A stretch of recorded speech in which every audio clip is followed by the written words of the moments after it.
দাপন কখন হবে? দাপন এখন রাখছি, জানাজা রাখছি 10টায়। জানাজা 10টায়? জানাজা 10টায় রাখছি। দাপন দিবেন কোথায়? দাপন দিব আমার আব্বার আছে, নিজের একটা জমি আছে আমাদের বাড়ির উত্তরে, ওইখানে রাখবো। পারিবারিক কবরস্থানে? পারিবারিক কবরস্থান না, ওটা জমি, ওনাকে একাই রাখা হয়েছে আপাতত, উনি একাই ওইখানে। আমি প্রবাসী কল্যাণ সেন্টার ফরিদপুরের সহকারী পরিচালক। প্রবাসী কল্যাণ ও বৈদেশিক কর্মসংস্থান মন্ত্রণালয়ের যত কল্যাণমূলক কাজ আছে এগুলো আমরা করি। আপনারা ইতিমধ্যে অবগত, দীপালি আক্তার লেবাননে মিসাইল হামলায় মৃত্যুবরণ করেন গত 8 এপ্রিল। আমরা তার মৃত্যুর খবর শুনে মৃত্যুর খবর পেয়ে আমরা এখানে ছুটে এসেছিলাম।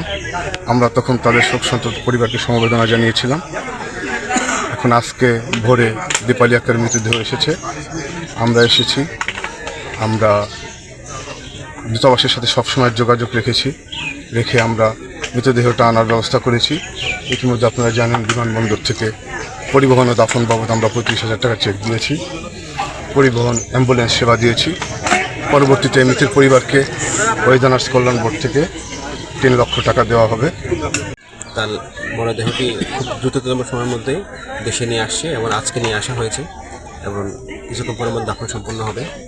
তো আমরা যে মানুষটি চলে গেছেন তাকে আসলে ফিরে আনা যাবে না। তো তার যে ফ্যামিলি আছেন সেই ফ্যামিলিকে তাদের যদি আর্থিক কোনো সহযোগিতা অথবা অন্য কোনো সহযোগিতার প্রয়োজন হয় সেটা ইতিমধ্যে সরকারের পক্ষ থেকে দেওয়া হয়েছে, বিভিন্ন সংস্থা এবং বিভিন্ন প্রতিষ্ঠানের পক্ষ থেকে দেওয়া হয়েছে। যদি ভবিষ্যতে আরও কোনো সহযোগিতার প্রয়োজন হয় সেক্ষেত্রে আমরা তাদের পাশে থাকবো এবং আমাদের জেলা প্রশাসক স্যার কিছুক্ষণ পরে ওনার সাথে কথা বলবেন এবং উনি যোগাযোগ রাখছেন। আমরা ওনাকে অবহিত করেছি যে লাস্ট চলে আসছে, ইতিমধ্যে উনি কথা বলবেন এবং ওনাদের যদি কোনো সহযোগিতার প্রয়োজন হয় ভবিষ্যতেও।